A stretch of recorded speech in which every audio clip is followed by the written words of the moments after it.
Boa tarde a todos. Boa tarde. Boa tarde, gente. Estou só aguardando dar as 4h30, 30 minutos, para a gente dar início, ok?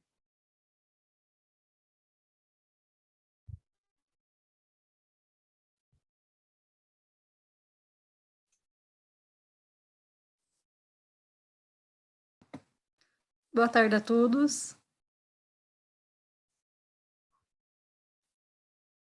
Boa tarde. Boa tarde.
Gente, estou só aguardando a moderadora entrar para a gente começar, viu? Um instante, a gente começa.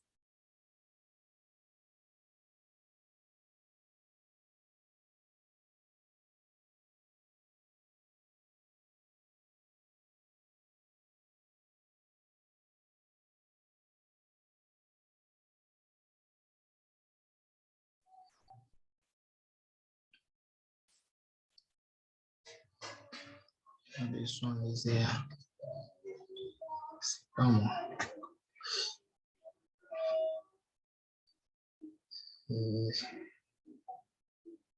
Windows ici.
Boa tarde a todos. Gostaria de me apresentar, me chamo Souza, sou doutorando do PPGCC da UFPB e estou hoje à tarde, né, como debatedor assistente da, da gestão socioambiental com o tema dessas apresentações de desenvolvimento sustentável e os ODS. Nós temos 4 trabalhos a ser apresentados de forma virtual, como todos já conhecem o passo a passo. Primeiramente, eu apresento o vídeo que cada equipe, né, no caso, cada grupo de pesquisadores enviou, e, posteriormente, nós temos 8 minutos para os pesquisadores falarem sobre a sua pesquisa, complementarem a apresentação do vídeo. Posteriormente, a mediadora, que no caso é a professora moderação, que no caso é a professora Clândia Marfini Gomes, da Universidade Federal de Santa Maria, irá comentar sobre o artigo. Posteriormente também eu posso fazer algum comentário, e ao final de todas as apresentações, a professora também pode fechar falando sobre como se sucedeu no decorrer de todas as apresentações, né, alguns comentários gerais. Se você gostaria de falar, tem alguma palavra com todos? Bom, boa tarde a todos. Como o Souza já me apresentou, eu sou a professora Clândia Marfini Gomes, sou professora aqui da Universidade Federal de Santa Maria e também pesquisadora colaboradora na Universidade de São Paulo e coordenadora, juntamente com o professor Flávio Ornô, da temática de gestão socioambiental. Sejam todos muito bem-vindos, né? E o Souza já explicou a dinâmica, então acho que a gente pode, se todos do primeiro trabalho já estão, acho que a gente já pode começar, né? Pronto. O primeiro trabalho é a utilização do Big Data na mitigação do desperdício em cadeias de suprimentos agroalimentares, dos pesquisadores Omar Oura Salim e Jorge Alfredo Siqueira Street. Gostaria de informar quem está, se os dois estão presentes. O Omar, eu estou vendo. O Jorge. Sim, estou presente. O Jorge. Estamos presentes. Boa tarde a todos. Ok. Vou compartilhar o vídeo. Vamos terminar a apresentação. Vocês, de forma individual, ou podem fazer a complementação.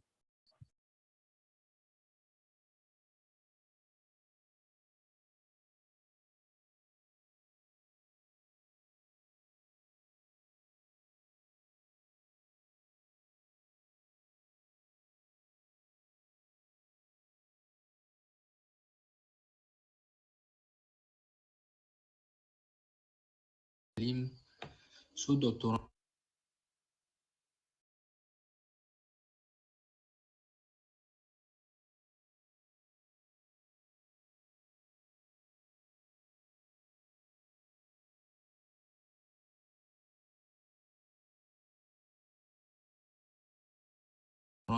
Em administração na Universidade de Brasília. Hoje a gente vai apresentar para você o artigo intitulado A utilização de Big Data na mitigação do desperdício em cadeias de suprimentos agroalimentares. Introdução. Segundo a FAO, 1/3 de alimentos são desperdiçados no mundo inteiro. E segundo os Objetivos 12.3 das Nações Unidas, é necessário uma redução de desperdício e de perdas de alimentos até 2030.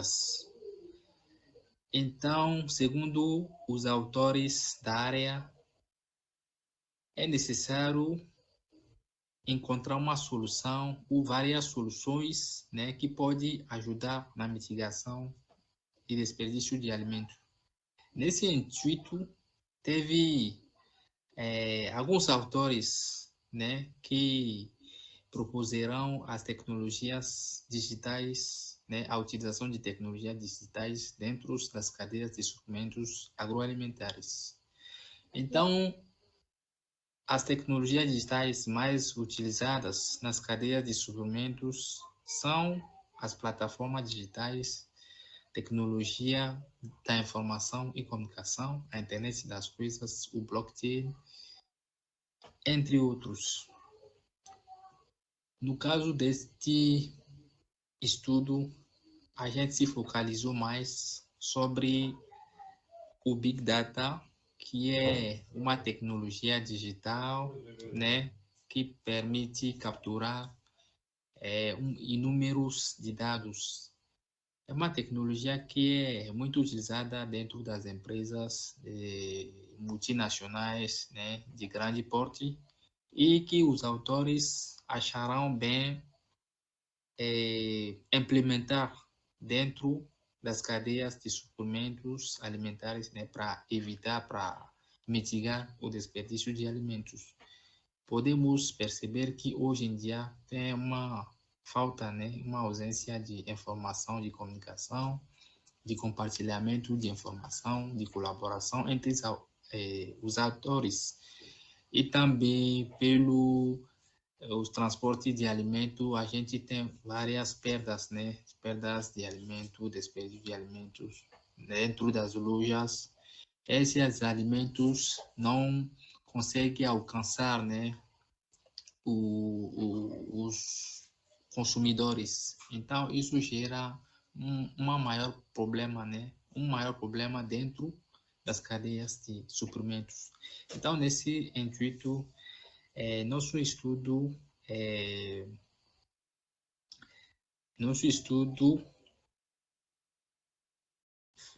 fizemos, né, uma revisão sistemática de literatura, né, para ver, né, a importância da implementação de Big Data dentro das cadeias de suprimentos de alimentos, com o intuito de prevenir e reduzir, né, essa perda como esse desperdícios de alimentos dentro das cadeias de suprimentos.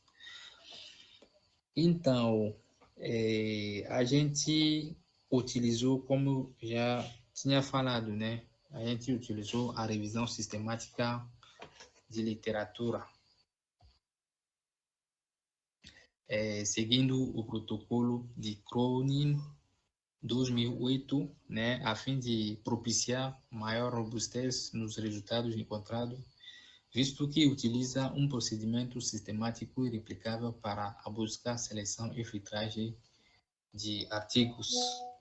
Depois dessa revisão, né, dessa análise que fizemos durante nosso estudo, durante essa pesquisa, percebemos ou encontramos 5 lacunas de pesquisas que queremos compartilhar junto com os autores, né, junto com demais autores da nossa área, né, para poder aprofundar os temas de food waste, o tema de desperdício, de perda de alimentos, né, nesse âmbito de Big Data, de tecnologias digitais de forma geral.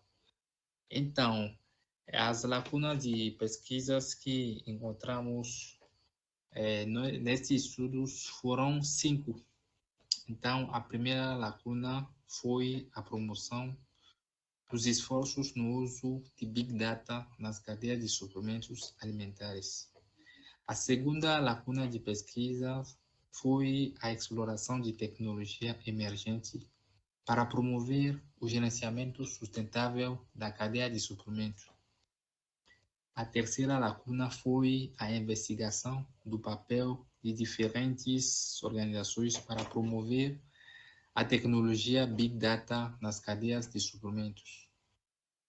A quarta lacuna foi o encorajamento dos atores na implementação de Big Data e outras tecnologias digitais.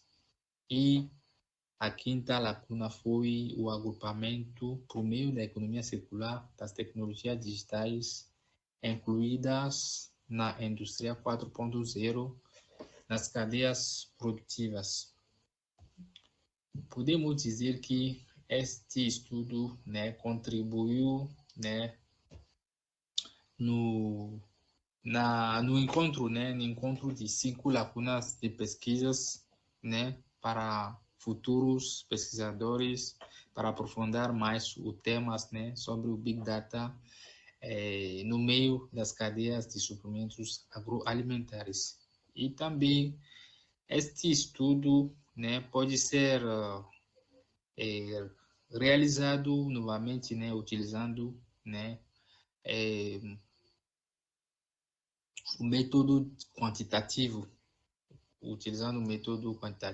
a medição, para poder medir, né, essa importância, né, da tecnologia Big Data. Então, esse estudo fornece uma visão sobre a importância de uso, né, de forma geral, de Big Data nas cadeias de suprimentos e agregar, né, valores aos produtos. E, no final, este estudo oferece vários exemplos práticos, né, que os formuladores de decisão, né, podem utilizar, que os atores da cadeia de suprimento, né, podem explorar, né, para o desenvolvimento, para a redução, para a prevenção de perdas e desperdícios de alimentos, né, desde a produção até o consumidor final. Então, neste estudo, podemos ver aqui os autores que utilizamos, né, para realizar essa apresentação. Então, muito obrigado, né, pela atenção e até já.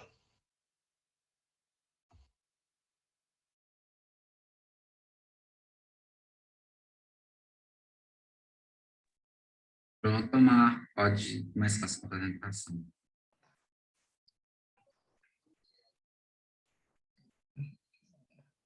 Olá, vocês estão me ouvindo? Sim, sim, estamos. Então, meu estudo, né, como você acabaram de ver no vídeo, né, então fala da mitigação do desperdício de alimento, né, por meio da tecnologia Big Data. Então, se vocês têm algumas perguntas, né, em relação à apresentação, então estamos à disposição para responder qualquer dúvida que você terão, né? Então, é o que eu tenho para dizer. Se vocês têm perguntas, então você pode fazer pergunta para a gente responder. Omar, eu gostaria de perguntar, no caso, assim, dessa eficiência da sua pesquisa. Vocês analisaram se existe alguma empresa que utiliza a Big Data como ferramenta na cadeia de suprimentos? Existe alguma seção mais prática, algum caso? Então, por exemplo, no artigo em questão, a gente deu alguns exemplos, né, das empresas que implementarão o Big Data para mitigar o desperdício de alimento. Então, para maior leitura, se vocês quiserem ver mais, né, esses exemplos, eu convido vocês, né, a dar uma olhada tipo no referencial teórico do nosso trabalho. A gente falou do exemplo de utilização de Big Data em algumas empresas que utilizaram, mas só que segundo os autores, né, tem poucas empresas, né, que estão implementando o Big Data, né, nesse intuito, tipo, de mitigar o desperdício. Tem poucas empresas. Então, na literatura, né, tem vários autores que afirmaram que hoje em dia existem, né, poucos estudos, poucas empresas, né, que estão utilizando essa tecnologia, né, na mitigação do desperdício de alimentos. Não, na verdade, eu queria tinha mais curiosidade se vocês tinham um caso, assim, prático, que você conheceu a empresa e tal, conversou com Bom, alguém... pessoalmente, não. Pessoalmente, Não. não. Souza, se me permite? Sim, Bom, pode. então, boa tarde a todos. Eu tive o prazer de ler e ajudar o Omar a trazer o paper depois de pronto, já para o SEMEAD, e né, em linha com o que o Souza perguntou, eu acho fundamental dizer que o Omar fez um levantamento de sistemas de gestão de informação. Então, lá existe um hall, existe uma lista de softwares, de programas que têm ajudado as empresas a partir do levantamento teórico, né? Evidentemente, ele não chegou na parte empírica do trabalho dele, mas lá existem softwares, então, que já estão sendo usados como embalagens inteligentes, sistema refresh, IoT, né? Big Data, SPS. Então, existe essa preocupação, por mais que seja um trabalho teórico, ele já traz evidências empíricas a partir dos trabalhos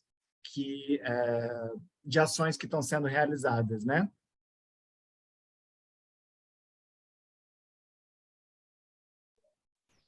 E, professora Clândia, a senhora tem algum comentário a tecer?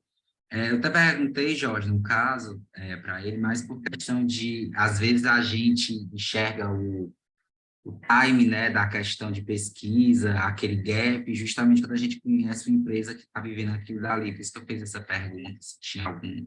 Mas acredito que ele deva ter visto realmente outros exemplos, e aí saiu essa inquietação. Bom, eu só gostaria de perguntar, então, não é bem uma questão, assim, mas eu fiquei curiosa de saber, assim, qual foi a principal motivação para realizar esse estudo teórico, assim, o que é que te levou a trabalhar esse tema especificamente? Tem a ver com a tua dissertação, tese, enfim, alguma orientação? Então, obrigado pela pergunta, né? Então, realmente, essa pesquisa é o fruto do meu doutorado, né?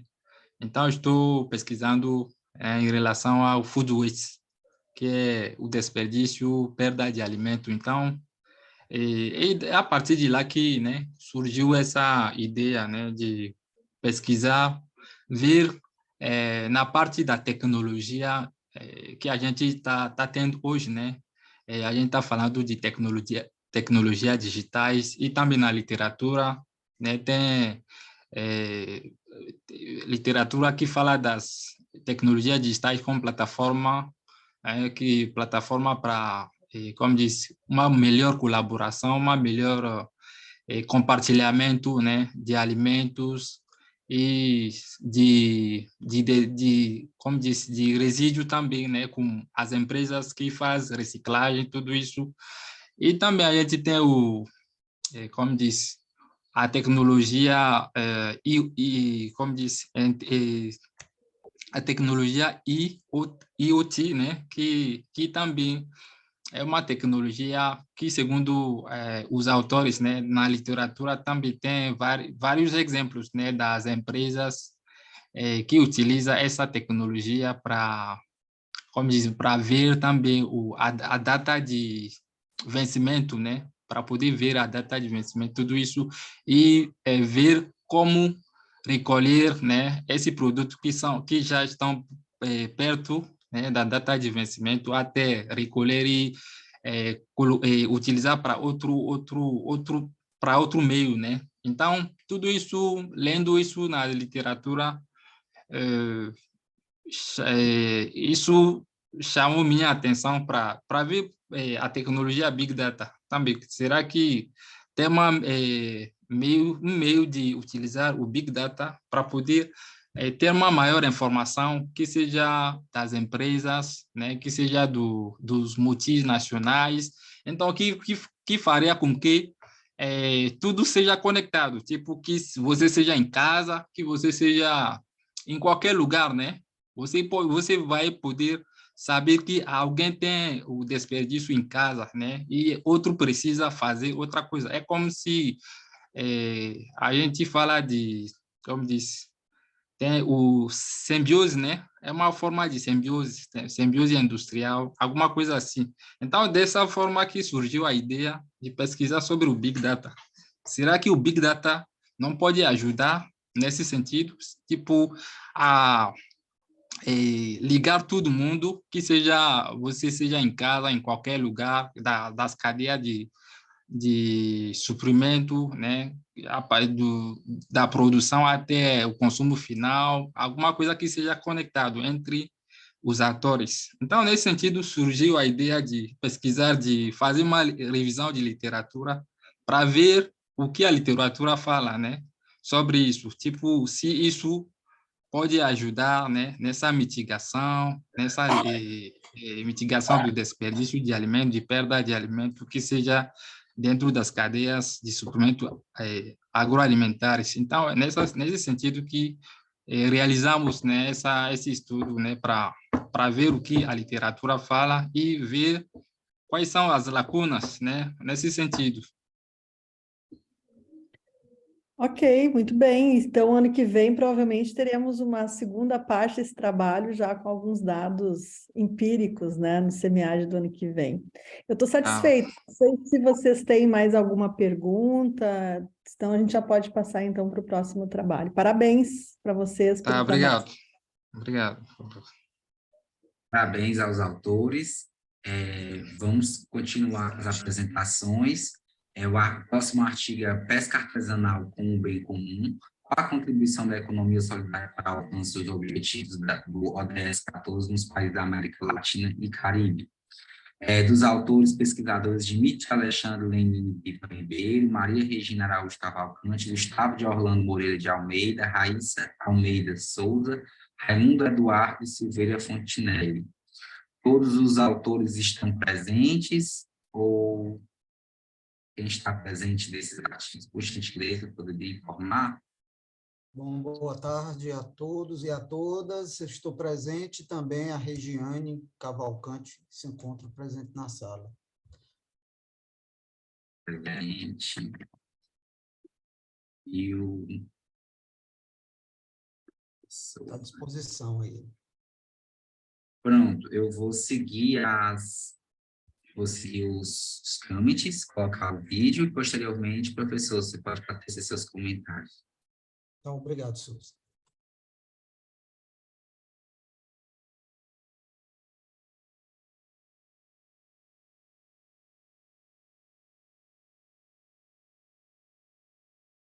Olá, pessoal. Eu me chamo Eduardo Fontinelli, sou professor do Programa de Pós-Graduação em Administração e Controladoria.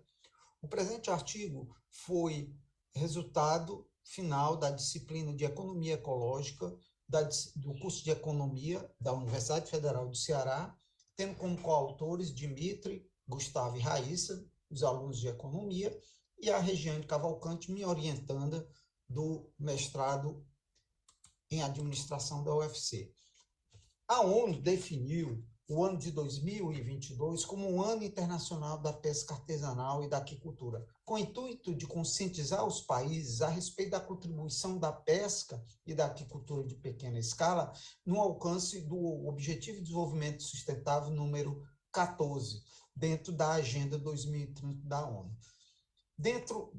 Dentro dessa preocupação em analisar a pesca artesanal, nós utilizamos dois conceitos chaves, que é bem comum e economia solidária. Para tanto, nós buscamos responder dois problemas de pesquisa. Primeiro, qual a importância da economia solidária para a pesca artesanal? E como o ODS 14 da Agenda 2030 pode nortear as ações de bem comum da pesca artesanal, no caso da América Latina e do Caribe. O referencial teórico tratou de dois conceitos fundamentais, que é bem comum e pesca artesanal. O conceito de bem comum foi popularizado por Harding em seu artigo The Tragedy of the Commons, e ao redor do globo, esse tipo de cenário se replica na pesca da seguinte forma. Primeiro, uma região com abundância de peixes para a pesca é descoberta. Segundo, os altos lucros atraem muitos pescadores que acabam explorando o recurso de tal maneira que levam à escassez devido a essa superexploração. Isso também ocorre a partir de incentivos fiscais, como subsídios. que promovem essa superexploração. Também tratamos do conceito de pesca artesanal, que é muito utilizado na literatura, chamado de pesca de pequena escala. Segundo a própria FAO, essa classificação não é claramente definida, visto que o termo depende do contexto em que você está tratando. A pesca artesanal na Noruega não é a mesma coisa da pesca artesanal em Moçambique. Também nós discutimos sobre o conceito da economia solidária, né? A pesca artesanal é um tipo de regime de produção muito próximo dos princípios da economia solidária. Dado a autogestão, a democracia e a solidariedade, tornam essa atividade com melhorias a partir da diminuição de custos, melhoramento da especialização, da autogestão, e o conceito da economia solidária é muito adequado ao tipo de produção que normalmente ocorre dentro da pesca artesanal. E, para tanto, os indicadores constantes dentro do Objetivo de Desenvolvimento Sustentável número 14 estão estritamente relacionados com a questão da pesca artesanal. Então, para tanto, nós fizemos um trabalho teórico quantitativo, porque, primeiramente, nós confrontamos as relações entre a pesca artesanal e os princípios da economia solidária e bem comum. Segundo, nós avaliamos o progresso das metas do ODS 14 nos países da América Latina e Caribe, né, a partir de 4 indicadores, de tal forma que nós construímos 5 bandas, né, o trabalho tem essa inovação da gente poder fazer uma análise relativa da evolução do alcance das metas do ODS 14. Né? Esses são os 4 indicadores que nós tratamos. Nós não vamos especificar, dada a limitação de tempo, para a apresentação do artigo, né? As bandas foram construídas a partir desses números e índices, né? Na análise de resultados e discussão, nós fizemos uma comparação entre os princípios da economia solidária com o bem comum, verificamos uma similaridade muito forte entre bem comum e economia solidária, sobretudo no princípio 1, 2, 3, 4 e 7. Os resultados também foram, analisamos os indicadores construindo exatamente as bandas, né? Desde o sem progresso até o alcance total, né? Em cinza estão a falta de informações, né? Para o primeiro indicador, nós encontramos uma falta expressiva de países que não têm estatística sobre o alcance das metas do ODS. O indicador 14.7.1 foi feito baseando-se na evolução dessa proporção do valor adicionado da pesca artesanal em relação ao PIB, né? Somente um país alcançou uma meta relativamente alta, porém, nós identificamos muitos países que não têm estatística, né, de produção, de valor adicionado em relação ao PIB, entre os quais o Brasil. Né? Como conclusão, né, o estudo contribuiu ao avançar na proposição de que a economia solidária é um modelo de organização e de governança que pode auxiliar no bem comum da pesca, tendo como bússola o ODS da Agenda 2030, no caso, principalmente o ODS 14, mas a pesca artesanal também contribui por vários ODS da Agenda 2030, né?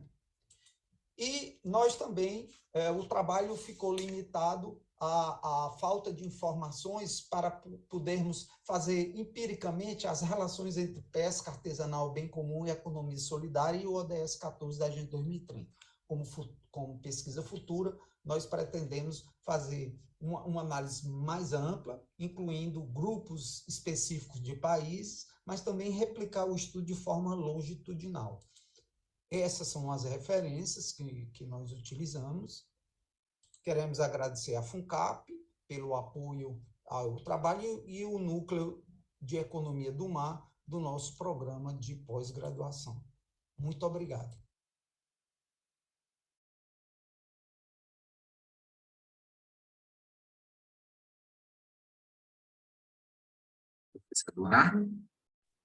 Olá, pessoal.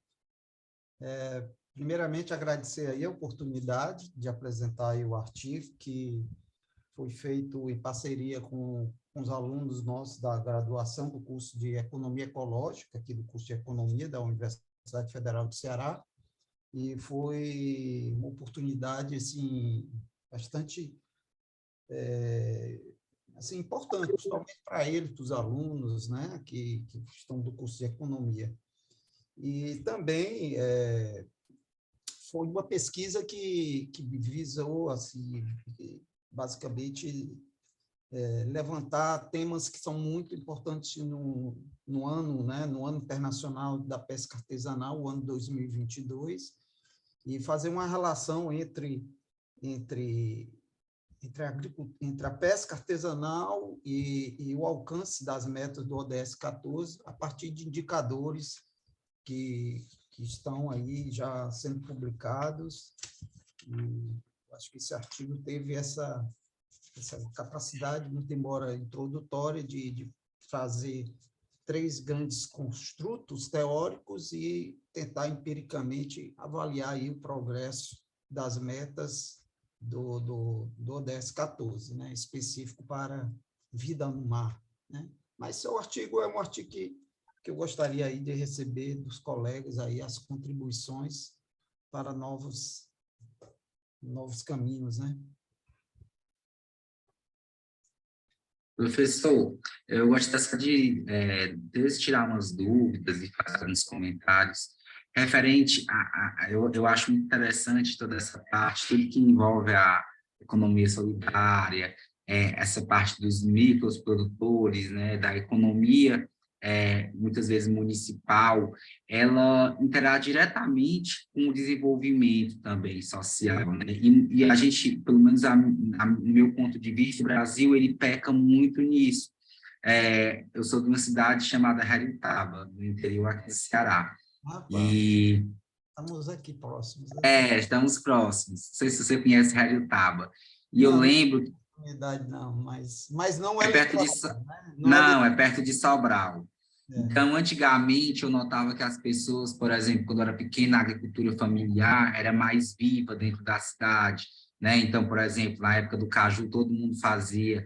Eu mesmo já coloquei muita garrafa em cajueiro, né? E depois a gente coloca com serrana para vender a cachaça com caju, e plantar, tudo isso. E, assim, hoje eu vejo que as pessoas não têm mais eles não têm a motivação da agricultura, desse desenvolvimento, dessa cultura mesmo, né? E acaba que as pessoas tendem a migrar, tanto que a minha cidade é uma cidade que, às vezes, ela está diminuindo de população, porque as pessoas migram para os grandes centros urbanos, né? Não tem essa perspectiva de se formar e, às vezes, voltar, né? Eles vão e não voltam mais. E, às vezes, acontece o que a gente vê muito, essa superpopulação dentro dos grandes centros urbanos, que acaba, né, tendo uma qualidade de vida e tudo mais. Mas eu enxergo muito que isso tem a ver justamente com a falta de importância, né, com a falta de valor que o que eles fazem aqui, né, não existe. Então, por exemplo, o que eles produzem não tem um grande valor econômico, né, não é reconhecido, e eu acho que em alguns países da Europa isso é o contrário. Você verifica, por exemplo, você verifica na França, os pequenos produtores que têm um queijo que só eles produzem, ou produzem aquilo dali que se torna idiosincrático daquela região, tem um grande valor agregado. E aqui no Brasil a gente não vê isso. Isso faz com que aquela população continue vivendo lá, continue produzindo, continue se desenvolvendo. Então, eu acho que era de grande importância que a sua pesquisa ela chegasse nas mãos de quem realmente pode fazer alguma coisa ou enxerga alguma coisa, né, para aumentar a eficiência dela. É muito legal, realmente, a gente parar para pensar do ano da pesca, né, mas será que os próprios pescadores têm noção que esse era o ano? Ou será que essa informação era só para quem está em alto escalão? Então, às vezes, a gente tem que se perguntar isso, né? A área de gestão ambiental, socioeducacional, toda essa parte, às vezes, fica só para quem está pesquisando e quem não vive. Eu acho que a gente sempre é interessante verificar, né? Até mesmo essas pesquisas como a sua, ser levadas para essas pessoas, não no sentido de eles vão entender totalmente a importância do que para eles é necessidade, né? Mas as pessoas que trabalham com esses pescadores, que tentam organizar isso, que tentam permear o desenvolvimento deles, que eles saibam que existe gente que está observando, está querendo entender o desenvolvimento dessas comunidades. Eu concordo contigo, Souza, e não só na agricultura familiar, mas na pesca artesanal, há uma tendência, infelizmente, de abandono, né, dessa atividade. Praticamente os jovens e filhos de pescadores não mais seguem o mesmo destino dos seus pais. E eu acho que, na esperança de que o próprio setor de pesca, né, ele foi esquecido, né, não existe um Ministério da Pesca, nem Secretaria Nacional da Pesca, há mais de quase 10 anos, e realmente é um problema institucional. Acho que tem que partir mesmo para a institucionalização, de maior apoio, de redes de apoio, né, e recentemente, há uma semana atrás, nós participamos de uma solenidade na Assembleia Legislativa aqui do Estado de Ceará, que foi a apresentação do Ano Internacional da Pesca, e, na oportunidade, vários representantes de colônias de pescadores, de setores, tanto da pesca artesanal, mas da aquicultura também estiveram presentes, e havia uma preocupação exatamente do setor ter uma maior voz, de ter uma maior representatividade, porque, sobretudo na pesca, é uma atividade que praticamente não tem um apoio, não existe nem estatística, nós não temos estatística de pesca artesanal no Brasil desde 2011. Então, faz-se necessário um apoio maior de pesquisas dessa natureza, né? A nossa pesquisa vem juntamente com outros trabalhos que nós estamos publicando, inclusive no IGEMA, dentro do nosso núcleo de estudos da economia do mar, que é um núcleo de pesquisa chamado NEMA, né? Lembrando o Nemo, que é o peixinho tão bonitinho e tal, mas é exatamente essa preocupação de trabalhos recentes que a gente vem realizando na África, em Moçambique, e também com a FAO, estudos mundiais, que estão aí para tentar, né, dar maior visibilidade a propostas, inclusive, de criação de secretarias e de Ministério da Pesca, tanto a nível federal como também a nível estadual.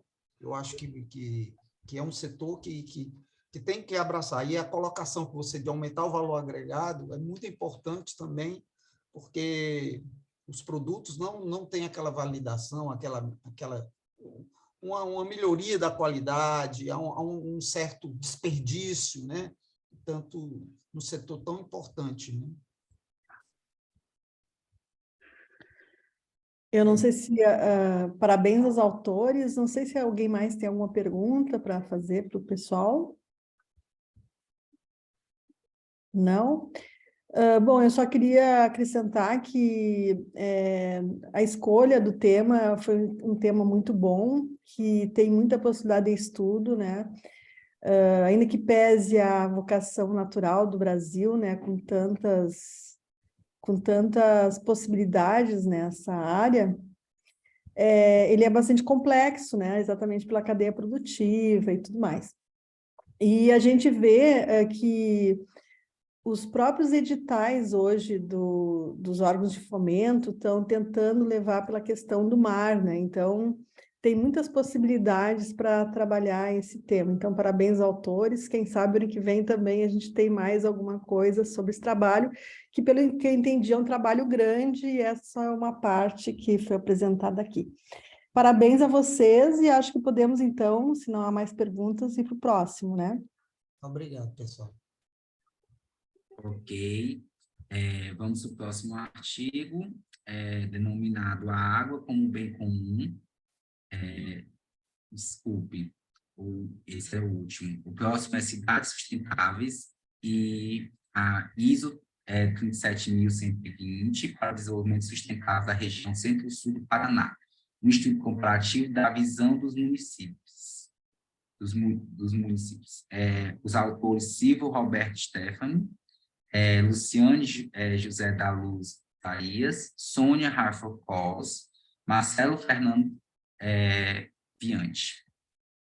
Todos se mantêm presentes, os 4. Boa tarde.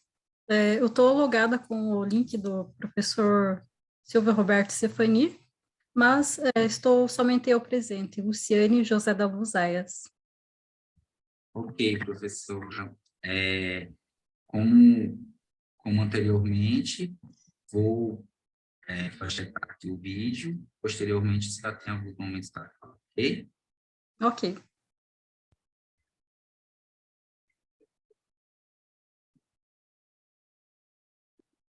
Cidades sustentáveis e a ISO 37120 para o desenvolvimento sustentável na região centro-sul do Paraná, um estudo comparativo da visão dos munícipes.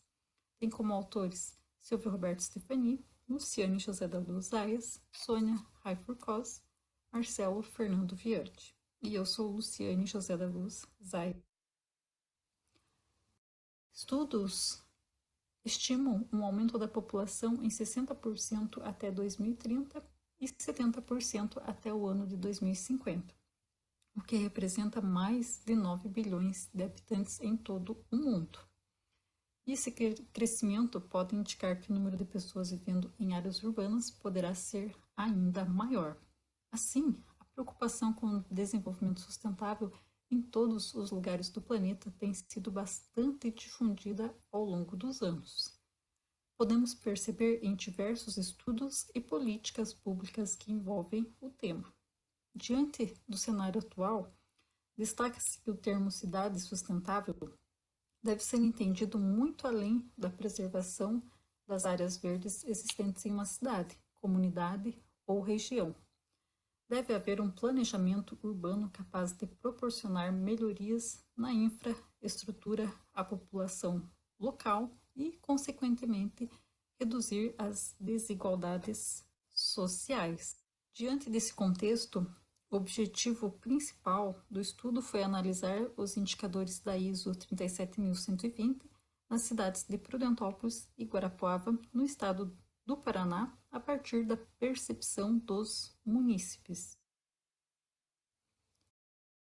Kobayashi e outros autores, eles entendem que cidades sustentáveis e inteligentes são territórios que utilizam tecnologias de informação e comunicação e prática de desenvolvimento urbano sustentável com o intuito de proporcionar melhor qualidade de vida aos seus cidadãos, de forma que atendam às prerrogativas do relatório de Brundtland.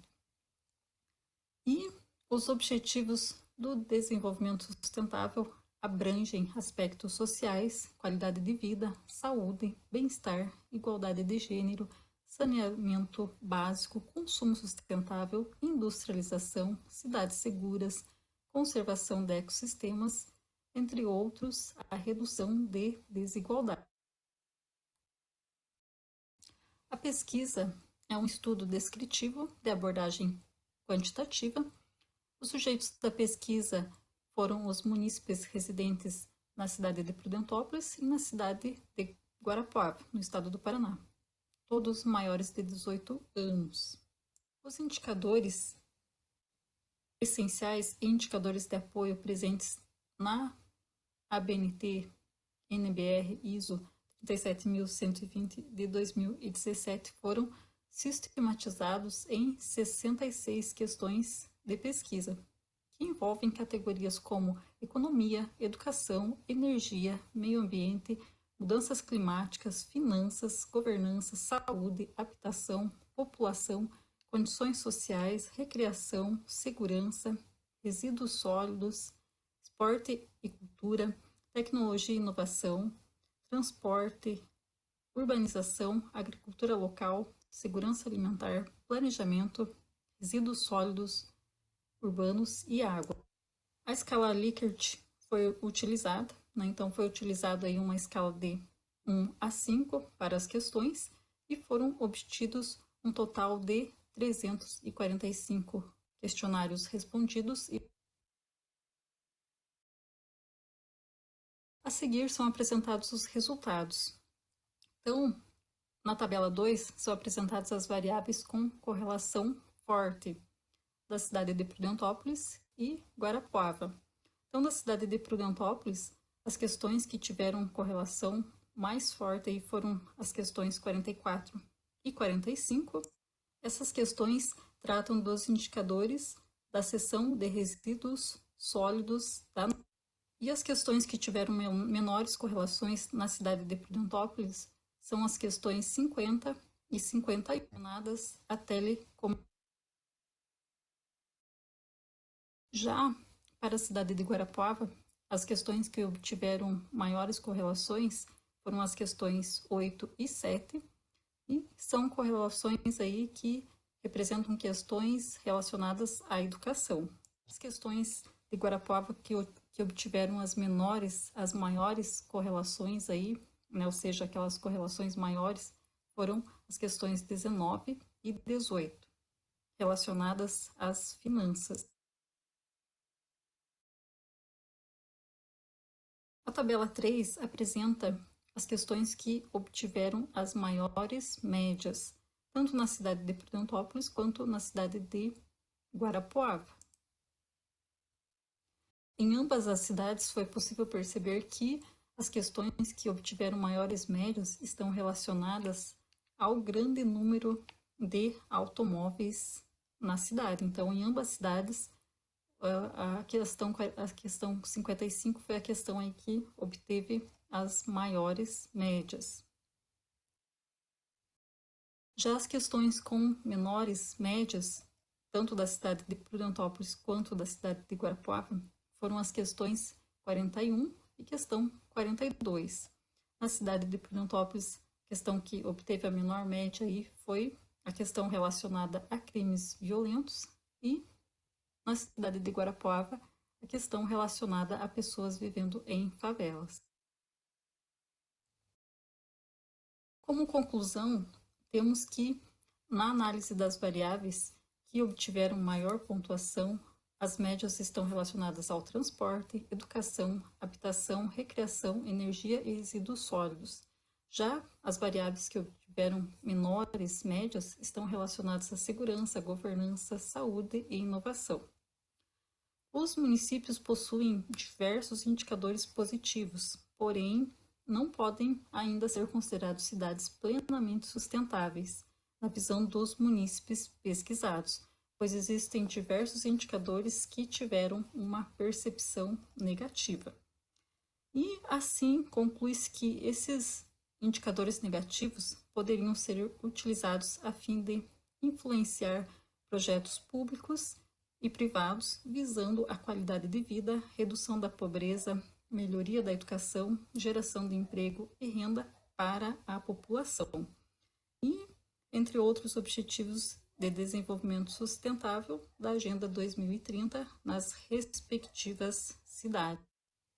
Essas são algumas referências e assim eu agradeço. Obrigada.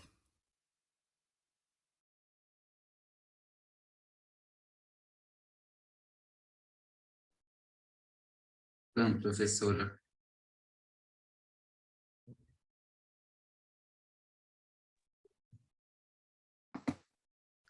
Boa tarde a todos novamente.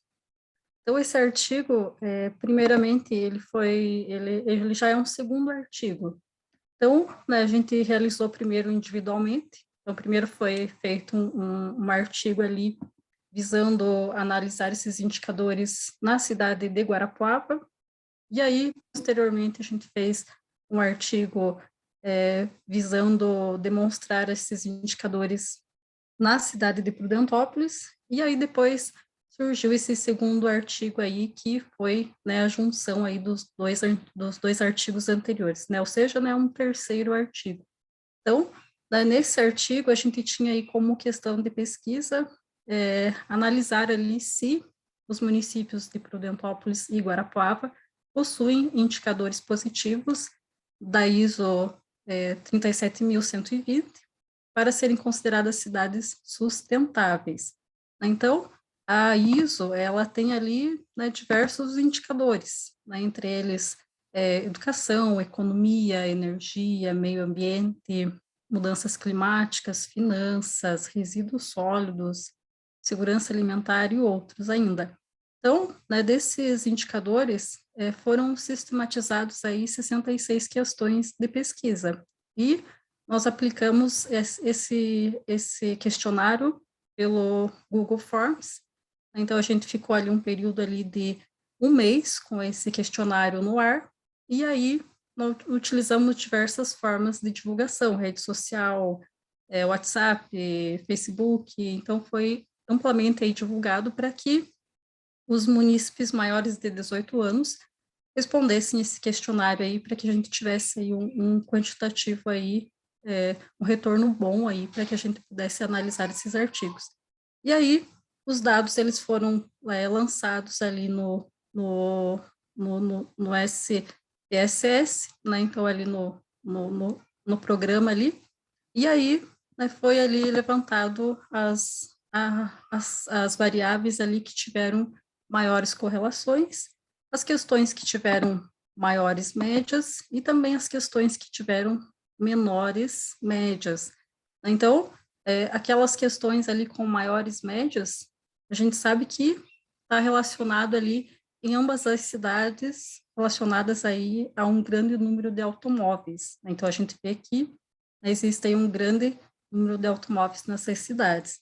Daí, em ambas as cidades ali, essas questões com maiores médias, elas foram muito semelhantes, né? Embora as médias sejam diferentes, as duas praticamente repetiram ali essas questões ali que foram identificadas pelos munícipes.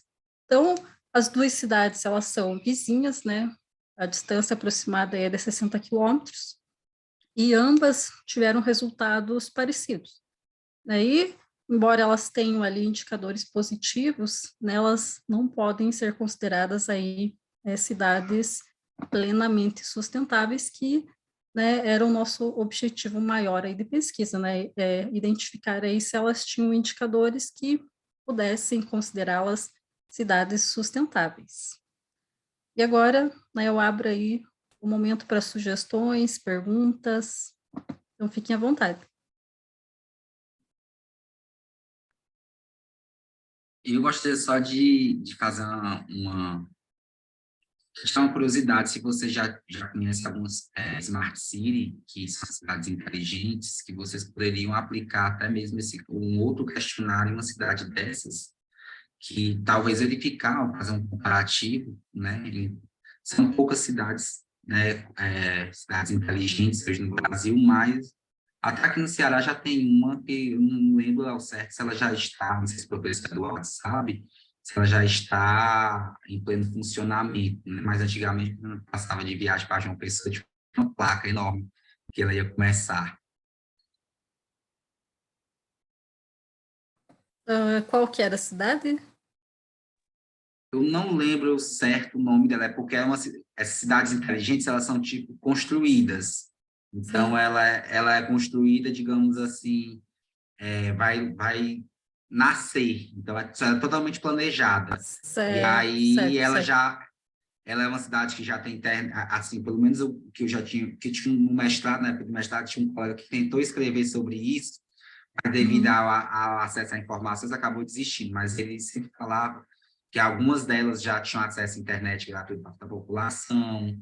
Eram cidades planejadas com índice de sustentabilidade, governança, era uma coisa mais, um pouco diferente das coisas casuais que a gente encontra, né, na cidade, as coisas Sim. vão acontecendo de acordo com o que vai se desenvolvendo. Nesse caso, a cidade ela já tem uma forma, digamos assim.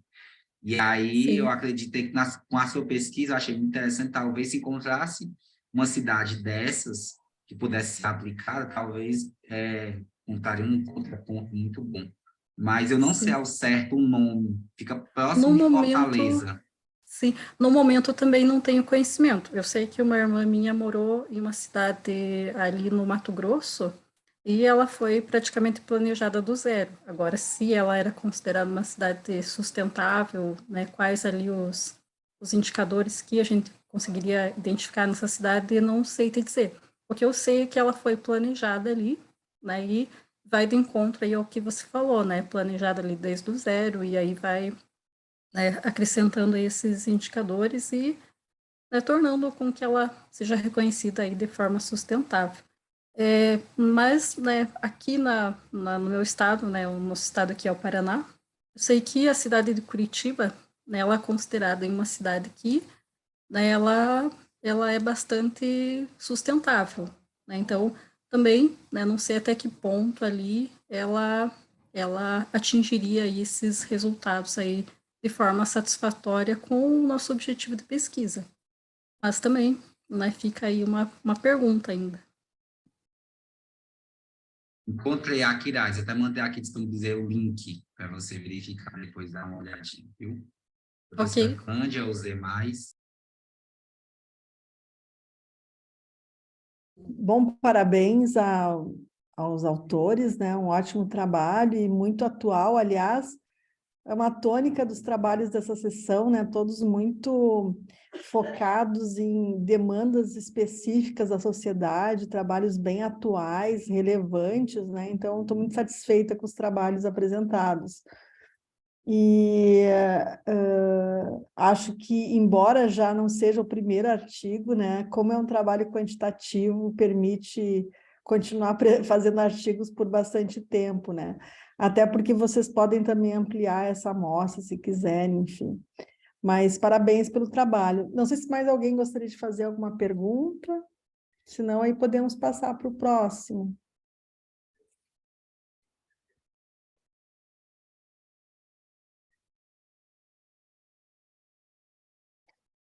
Então, podemos continuar, Souza? Podemos, professora. O próximo trabalho é intitulado A Água como Bem Comum, Estudo Biométrico em Âmbito Internacional, dos autores Camila de Assis Silva, José Roberto Pereira, Paulo de Castro Alcântara. Os demais, quem se mantém presente dos autores? Oi, eu irei participar. Dos três, só você está presente, Camilo? Isso. Ok. Como de costume, vou colocar o vídeo e aí, posteriormente, você tece os comentários sobre isso.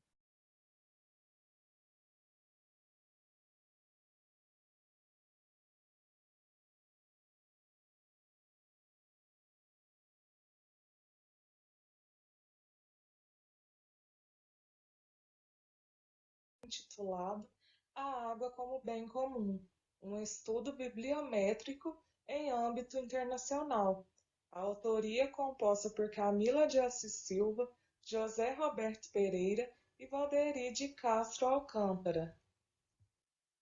As pesquisas voltadas para a água como bem comum não são recentes e têm sido retratadas por pesquisadores de diversas áreas. Foi possível verificar que há uma carência de revisões bibliométricas sobre a água como bem comum, apontando assim uma lacuna em relação ao desenvolvimento de revisões nessa área. Diante do exposto, essa pesquisa tem como objetivo geral compreender o campo científico da água como bem comum, identificando as estruturas intelectuais e conceituais desenvolvidas em relação ao assunto no contexto internacional. Para tanto, foi delimitada a base de dados Scopus. As contribuições do trabalho estão relacionadas às informações concedidas pelo mesmo.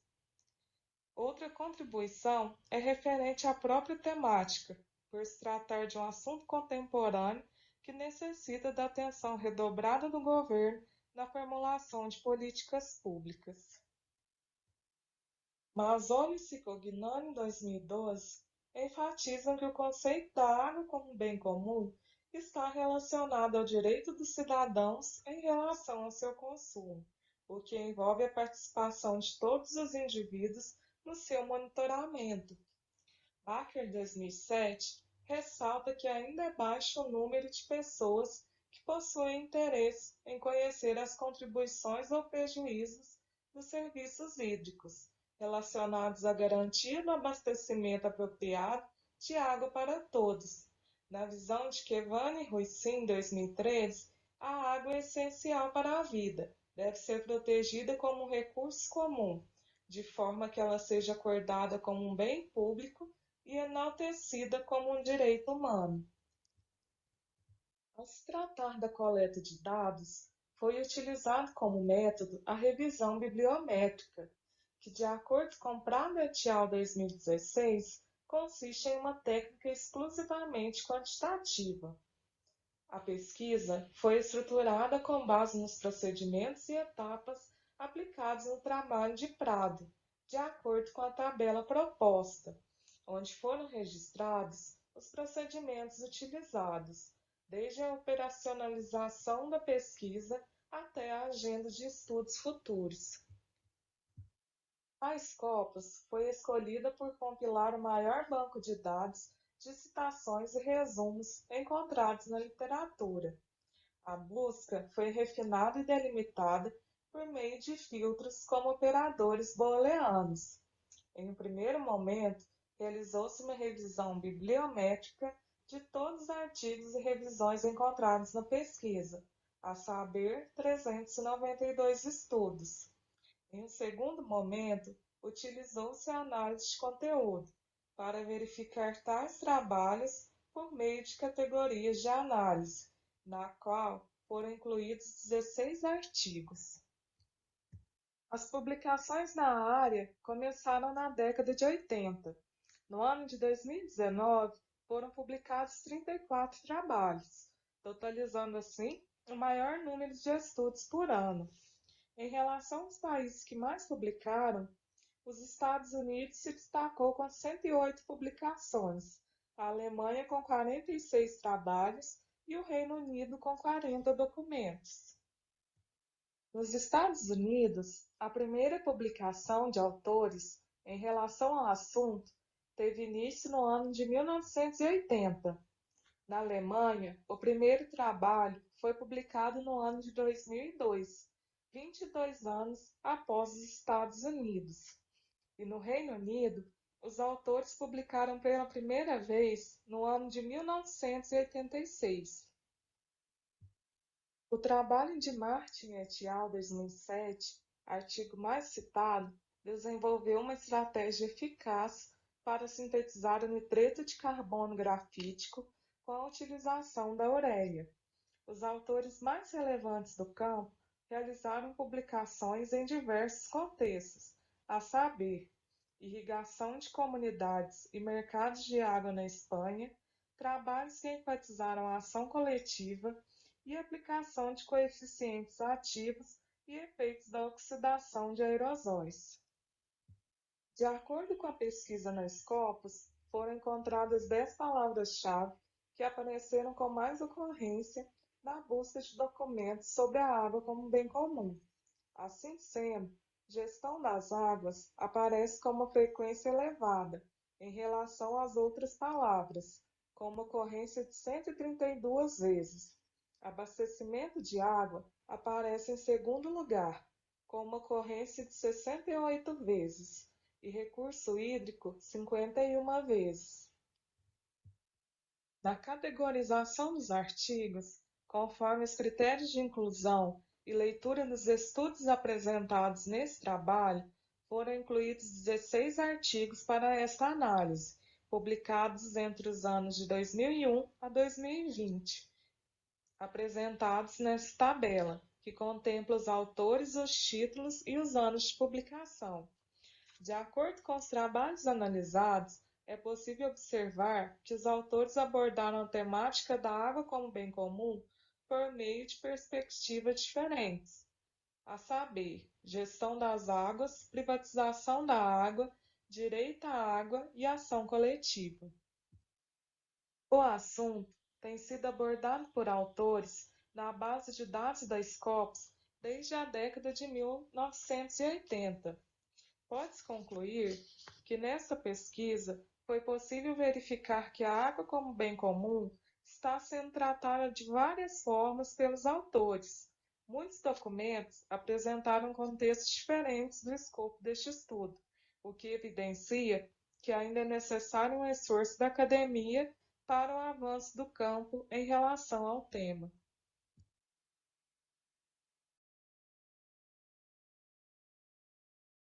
Muito obrigada pela atenção de todos.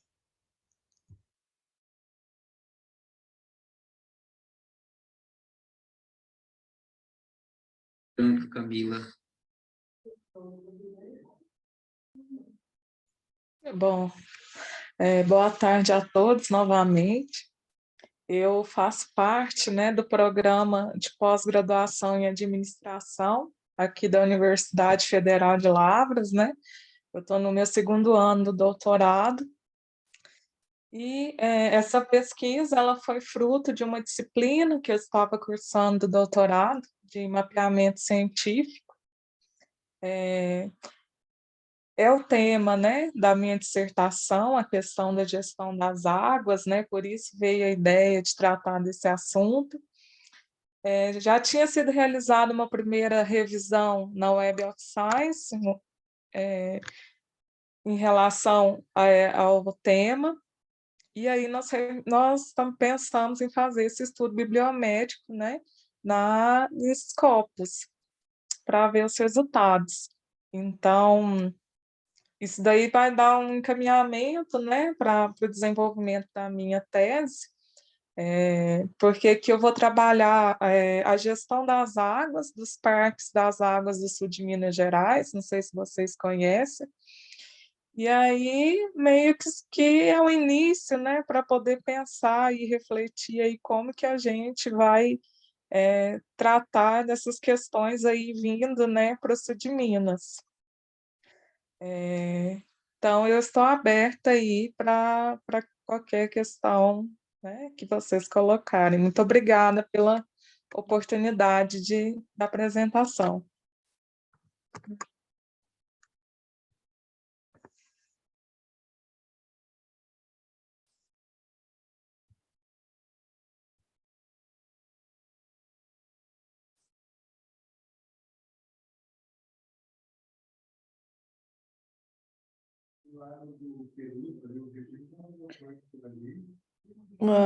Bom, como eu já havia dito, né, anteriormente, todos os temas estão muito bons e temas quentes, né, que têm um grande potencial de publicação, né, e porque interessam não só a academia, mas também a sociedade, né. O tema da água também é um tema muito relevante. Mas pelo que eu entendi, então, já esse trabalho está alinhado com o teu tema de tese, ou você só quis trabalhar esse tema, assim, alguma disciplina, alguma coisa? Foi meio que um início aí, né, para a gente dar um pontapé para começar a escrever a tese, né? Eu qualifico até o meio do ano que vem. Então, como esse trabalho ele trata da gestão das águas, né, foi uma análise aí em diversos países, meio que ele já vai dar um leque de informações para mim poder utilizar na minha tese, que aqui eu vou tratar, né, como eu falei, da gestão das águas. Nós temos aqui no sul de Minas Parque das Águas, né? E aí nós vamos analisar a questão do ponto de vista, né, dos usuários que buscam água diretamente na fonte, né? Aqui eles pegam essa água diretamente na fonte desses parques, né? E aí nós vamos fazer uma análise de como esses indivíduos interpretam a água, se para eles é um bem comum, é um bem público, né? Nós vamos ver aí as percepções desses indivíduos. Então, essa revisão e a outra na Web of Science já é para dar um norte para a gente aí, né? Já dá para pensar no referencial teórico, né? No desenvolvimento da tese. E assim, o que mudou em relação à tua percepção inicial desse tema e depois que tu fez essa análise bibliográfica? Eu acho que mudou muita coisa, porque quando a gente vê, né, a água como um bem comum, a gente já imagina assim, nossa, deve ser uma coisa que não tem muito, não vão ter muitas alternativas, muitas propostas, né, igual a gente achou na pesquisa. E aí, tanto em uma revisão quanto em outra, nós vimos que a água como bem comum ela é tratada de diversas formas pelos autores, né? Seja no contexto de privatização, que a gente vê as lutas aí, né, das pessoas em busca de alcançar esse bem comum e lutar contra a privatização, seja na questão da ação coletiva, né? Então, acho que abriu muito assim, o meu pensamento em relação a esse assunto. Eu não sei se no teu trabalho você analisa a questão das políticas públicas também. Nesse trabalho, a gente não chegou a entrar em políticas públicas. Na outra revisão, nós entramos, sim. Uhum. Porque, tratando do ponto de vista de ser um bem comum, acho que é importante que o resultado também trabalhe essa questão das políticas públicas, né? Que vai Sim. interferir muito nessa percepção, enfim. Mas Uhum. muito bom. Parabéns pelo trabalho. Mais alguém tem alguma Obrigada. questão ou tem alguma observação em relação ao trabalho da Camila? Eu queria parabenizar a Camila e apenas fazer Obrigada. uma pergunta a ela sobre o trabalho dela, a tese dela. Ela falou das experiências internacionais. Queria saber se ela vai inserir também alguns exemplos de bacias no Brasil, né? E, inclusive, o estado de Ceará tem uma experiência muito exitosa de políticas públicas voltadas a recursos hídricos, e a gente mesmo fez alguns trabalhos nessa área. Tem aí Rio Grande do Sul, Piracicaba, né? A bacia do Rio Paraguai, que agora mesmo está passando por um processo de plano diretor, e realmente, como a professora Blaldi falou, realmente a Ana está promovendo aí um debate muito grande de políticas voltadas à questão da democratização e valoração dos ecossistemas, né? A questão da valoração, que o modelo tradicional realmente está realmente sendo ultrapassado por novas formas de financiamento, né? Eu queria colocar, principalmente, essas experiências, se ela está vendo no Brasil, no trabalho dela. Sim, a ideia a gente não chegou a entrar muito no Brasil, porque como foi um estudo feito em um contexto em geral, mundial, né? Não apareceu, acho que um trabalho, se eu não me engano, no Brasil. E aí a ideia é trazer na tese, né? Nós vamos trazer para o contexto brasileiro para a gente poder chegar em Minas Gerais. Aí a ideia é, né, fazer esse compilado de informações. É um caminho a percorrer, literalmente, né, Camila? Com certeza, vai dar muito trabalho, Onde mas vai valer a pena. Francisco, né? Em Minas realmente tem uma importância fundamental para a contribuição aí do Rio São Francisco, né? Na nascente. Sim. Na verdade, assim, eu acho que isso serve para todos os trabalhos, como eu disse, temas muito interessantes, mas também temas muito amplos.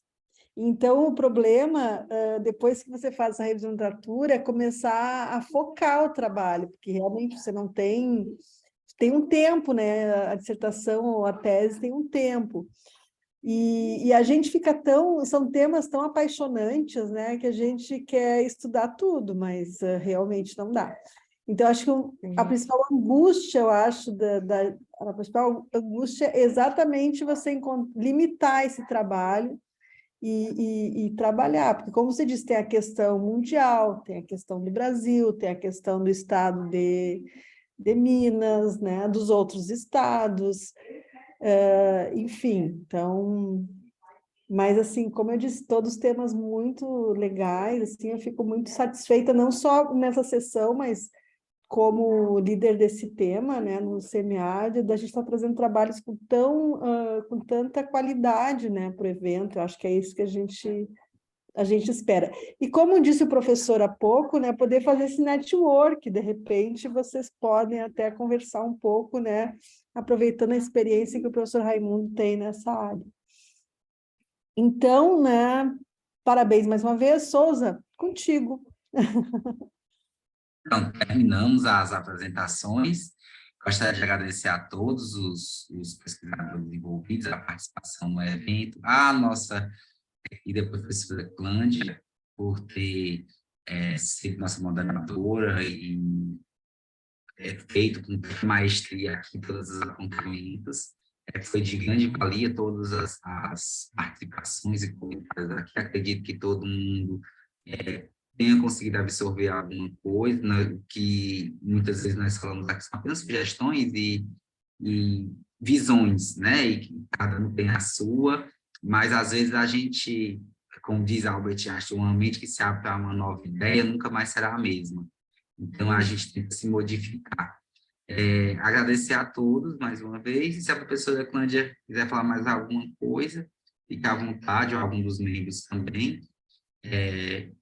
Posteriormente, a gente pode encerrar.